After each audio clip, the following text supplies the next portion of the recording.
दोस्तों, आज मैं आपको जो कहानी सुनाने जा रहा हूँ उसका नाम है अंतिम बस की सवारी। गांव के पास एक घना जंगल था जिसे लोग श्रापित वन कहते थे। कहा जाता था कि इस जंगल के रास्ते से गुजरने वाले अंतिम बस में कुछ अजीब होता है, लेकिन कोई नहीं जानता था कि असल में वहाँ क्या होता था। राहुल एक स्टूडेंट था जो अपने कॉलेज से घर लौट रहा था। उस दिन उसका काम देर तक चला और उसे आखिरी बस पकड़नी पड़ी। ड्राइवर ने उसे चेतावनी दी, बेटा ये अंतिम बस है और इसे रास्ते पर रात में जाना ठीक नहीं है।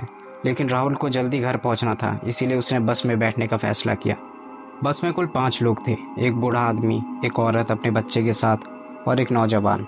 जैसे ही बस जंगल के अंदर घुसी, राहुल ने महसूस किया कि माहौल में कुछ अजीब हो रहा है। ठंडी हवा बस के अंदर बह रही थी और बाहर का अंधेरा गहराता जा रहा था।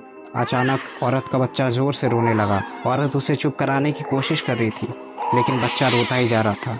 तभी बूढ़ा आदमी राहुल के पास आया और फुसफुसाया, ये बस हमेशा अपनी मंजिल पर नहीं पहुंचती, इसे रुकने पर उतरना मत।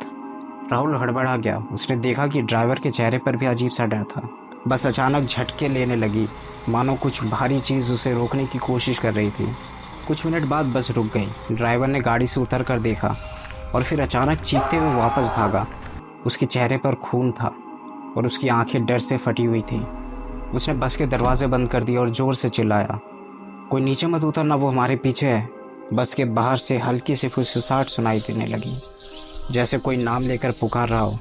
राहुल ने खिड़की से बाहर झांका तो उसने देखा कि पेड़ों के पीछे सफ़ेद कपड़े में कुछ साए चल रहे थे। वे धीरे धीरे बस के करीब आ रहे थे। राहुल ने देखा कि उन सायों के चेहरे इंसानों जैसे नहीं थे, बल्कि बिना आंखों और मुंह के अजीब चेहरे थे। अचानक नौजवान लड़का घबराकर बस के दरवाजे की ओर दौड़ा और बाहर कूद गया। लेकिन जैसे ही उसने जमीन पर कदम रखा, साए उसे घेरकर उसकी ओर बढ़ने लगे। कुछ ही सेकंड में उसकी चीखें जंगल में गूंज उठी और फिर सब शांत हो गया। बस के अंदर का माहौल और भी डरावना हो गया था। राहुल और बाकी लोग अब समझ चुके थे कि ये कोई आम रात नहीं थी। बूढ़े आदमी ने धीरे से कहा, हम अब बस के साथ ही जाएंगे, ये साए हमें जिंदा नहीं छोड़ेंगे। रात का समय खिंचता जा रहा था और साए अब बस के चारों ओर घेरा डाल चुके थे। हर मिनट बीतने के साथ डर और गहरा हो रहा था। ड्राइवर ने अचानक बस को स्टार्ट किया और पूरी ताकत से आगे बढ़ाया। जंगल से बाहर निकलते ही साए गायब हो गए। राहुल ने राहत की सांस ली, लेकिन जैसे ही वह अपने गांव पहुंचा, उसे एहसास हुआ कि बस में बाकी कोई सवारी नहीं बची थी। केवल वह और ड्राइवर थे, बाकी सभी गायब हो चुके थे। कहते हैं कि जो भी उस अंतिम बस में सवार होता है वह कभी भी पूरी तरह से वापस नहीं आता। ये थी अंतिम बस की सवारी। अगर आप रात में अकेले यात्रा कर रहे हो तो सोच समझ कर सवारी करें, खासकर अगर वो अंतिम बस हो।